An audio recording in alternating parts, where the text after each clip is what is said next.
여러분, 술집 장사 정말 잘 알아보고 하셔야 합니다. 창업 생각 있으신 분들, 특히 이자카야, 포차 같은 거 해보고 싶으신 분들 요즘 많으시죠? 나도 이제 회사 그만두고 내 가게 차릴 거다. 요즘 뭐 혼술, 소규모 모임이 좀 많아졌다고 하니까 나도 한번 해볼까? 이런 인스타그램에 좀 광고도 되게 많이 보였죠. 진짜 그런 생각을 하시는 분들 많으시는 것 같더라고요. 그래서 오늘은 현실적인 얘기 한번 제대로 해보려고 합니다. 잘 되면 너무 좋죠. 하지만 요즘 이렇다고 하니까 꼭 알고 시작하셨으면 좋겠습니다. 영상 끝까지 시청해주시면 많은 도움을 받으실 수 있으실 겁니다. 요즘 왜 술집 장사가 주목을 받을까요? 저는 창업 진입장벽이 낮아 보이기 때문이라고 생각을 합니다. 적은 인원으로도 시작할 수 있고 인건비 부담도 덜할 거라고 생각을 하죠. 인테리어도 화려할 필요 없이 감성적인 분위기만 잘 잡으면 된다고 생각도 하시고요.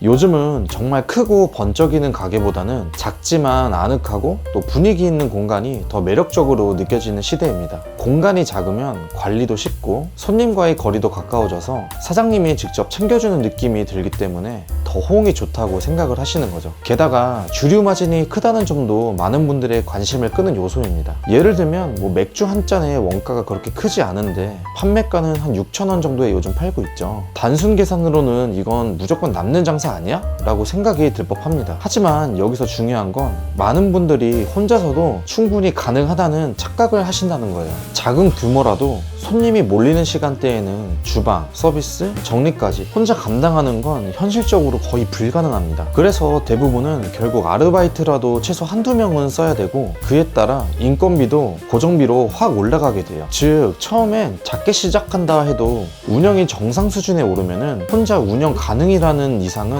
현실에서 깨질 수밖에 없는 구조라는 점, 이걸 반드시 알고 가셔야 돼요. 그리고 현실은 생각보다 녹록지 않습니다. 첫 번째는 고정비 문제가 커요. 그 중에서도 가장 큰 비중을 차지하는 게 바로 임대료와 인건비인데요. 좋은 위치, 유동 인구가 많은 곳은 임대료가 정말 상상을 초월할 정도로 비쌉니다. 게다가 2024년 하반기부터는 자영업자 폐업률이 다시 증가사에 접어들고 있습니다. 실제로 부산에서 장사가 꽤 잘 된다고 알려진 가게 사장님도 올해 7월까지만 운영을 하고 서울로 올라와 재오픈을 계획 중이라고 하시더라고요. 그만큼 장사를 잘하려면 유동 인구가 많은 자리에 있어야 하기도 하고 그에 따라 고정비 부담도 커질 수밖에 없는 구조입니다. 여기에 인건비도 간과할 수가 없죠. 혼자서 운영이 어렵다 보니까 직원을 써야 하는데 주방 인력, 홀서빙, 뭐 어떤 가게들은 설거지 알바 이렇게도 쓰기도 하죠. 그렇게 한두 명만 써도 기본적으로 월 수백만 원의 인건비가 고정비로 나갑니다. 문제는 이 인건비가 단순한 지출로 끝나는 게 아니라는 점이에요.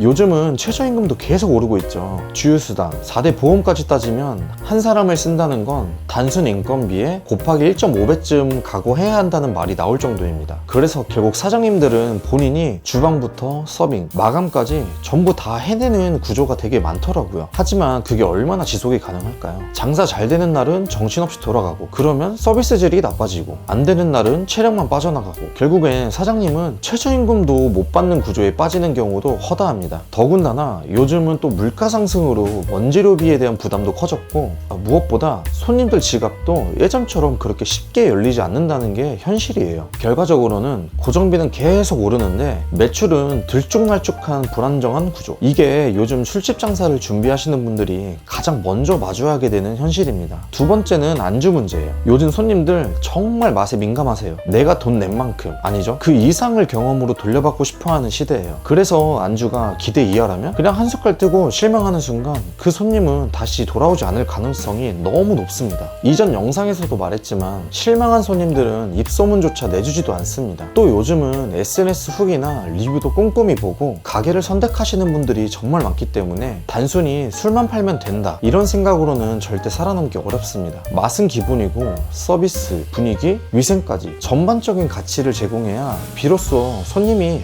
여긴 정말 다시 오고 싶다 이런 생각을 하시게 되는 거죠. 실제로 한 소형술집 사장님은 이런 말씀을 하셨어요. 혼자서 메뉴 개발, 재료 손질, 청소까지 다 하는데 정말 매일이 지옥 같아요. 그렇게 고생해도 월급 한 푼 못 가져갈 때도 정말 많습니다. 그만큼 사장님이 감당해야 하는 무게가 결코 가볍지가 않아요. 이렇게 말씀하시는 분들도 있으실 겁니다. 그래도 술집은 불황 안 타잖아요. 번화가만 가봐도 장사 다들 잘 되던데? 이렇게 반론하시는 분들도 분명 있으실 거예요. 사실 맞는 말이기도 합니다. 사람은 힘들 때도 기쁠 때도 결국 술 한 잔은 찾아요. 그래서 어떤 사장님들은 결국 불황일수록 오히려 매출이 더 늘었다고도 말하기도 하죠. 특히 요즘처럼 것처럼 정서적으로 위로가 필요한 시대에는 술집이 단순한 유흥 공간이 아니라 쉼터로 기능하는 경우도 정말 많기 때문이에요. 하지만 중요한 건 모든 가게가 그런 혜택을 누리는 건 아니라는 점입니다. 손님이 위로를 얻고 싶어도 그 감정을 제대로 받아줄 만한 분위기, 친절한 서비스, 맛있는 메뉴, 합리적인 가격까지 모두 조화롭게 갖춰진 곳만 살아남습니다. 그게 안 되면 오히려 불황에는 가장 먼저 외식비부터 줄이는 게 소비자의 기본 심리예요. 술도 사람도 결국 가치를 보고 움직입니다. 따뜻한 경험을 주지 못한다면 외면당하는 건 정말 한순간이에요. 그럼 어떻게 해야 될까요? 정말 가게만의 무기가 있어야 됩니다. 예를 들면 정말 극도로 친절한다든지, 안주에 캐릭터성을 만든다든지, 인테리어에 미친듯이 고급스럽게 만다든지. 요즘 손님들 그냥 술 마시러 오는 게 아니라 가게에 경험을 소비하러 옵니다. 그걸 모르고 술만 팔면 되겠지, 이렇게 시작하면 망하기 정말 딱 좋아요. 제가 직접 조사하고 영상도 만들면서 실제 운영하시는 분들과 이야기하면서 느낀 건 이겁니다. 성공하는 가게는 디테일이 정말 다르더라고요. 안주 구성, 비싸지는 않지만 정성이 느껴지는 구성, 그리고 안주의 담음새, 테이블 간격, 조명, 음악, 분위기에 정말 신경을 많이 쓴 곳, 그리고 사장님의 마인드. 돈 벌려고 했어야 보다는 내 공간을 좋아해주면 좋겠어요 라는 마인드를 가지신 분들이 보는 눈이 확실히 다르시더라고요. 그리고 위생, 화장실을 정말 호텔급으로 만드신 분들도 있더라고요. 이렇게 정말 디테일하게 가게를 운영하시는 분들이 가게에 단골이 붙더라고요. 이건 절대 우연이 아니라고 생각을 합니다. 운도 타이밍도 분명 필요하지만 그 전에 준비가 돼 있어야 한다고 생각을 해요. 술집 장사는 진입장벽이 낮아 보이지만 운영의 난이도는 결코 낮지 않습니다. 잘 나가는 가게 뒤에는 정말 피말리는 운영이 있고, 망하는 가게 뒤에는 정보 없이 시작한 무지와 무계획이 있습니다. 지금 정말 창업을 당장 하고 싶다면 최소한 내일이라도 집 근처 상권에 3군데 이상은 직접 가보시고 왜 이 가게가 나왔는지도 보고, 그게 술집이라면 어떤 걸 파는지 보고, 내가 소비자라면 이런 거는 좀 피하겠다 라고 스스로 한번 생각도 해보시고요. 실제로 알바든 직원이든 가게에서 직접 일도 해보시고, 운영하시는 분들 가게에 직접 가서 얘기도 한번 들어보면 정말 좋지만 이거는 현실적으로 조금 힘들 수 있으니까 소형 술집에 내가 소비자로 가서 자연스럽게 대화를 한번 해보세요. 그리고 안주 하나는 누구에게 내놔도 괜찮다는 소리가 들을 정도로 연습을 한번 해보세요. 술집 장사 솔직히 해볼만 하다고 전 생각을 해요. 내가 정말 워라밸을 다 포기하고 여기에 몰두할 수 있다면 할만하다고 생각을 합니다. 하지만 무턱대고 하지 마세요. 내가 상상하는 그 감성 현실에서 만들 수 있는지 한 번쯤 진지하게 고민해 보셔야 합니다. 오늘 영상이 여러분들의 현실적인 판단에 도움이 되길 바라는 마음으로 찍어봤습니다. 다음엔 더 유익한 영상으로 한번 찾아뵐게요. 도움이 되셨다면 좋아요, 구독 한번 부탁드리고요. 고정 댓글에 오픈 채팅방 링크 남겨둘 테니까 들어오셔서 질문 남겨주시면 최대한 제가 아는 선에서는 대답을 해드리겠습니다. 오늘도 시청해주셔서 감사합니다.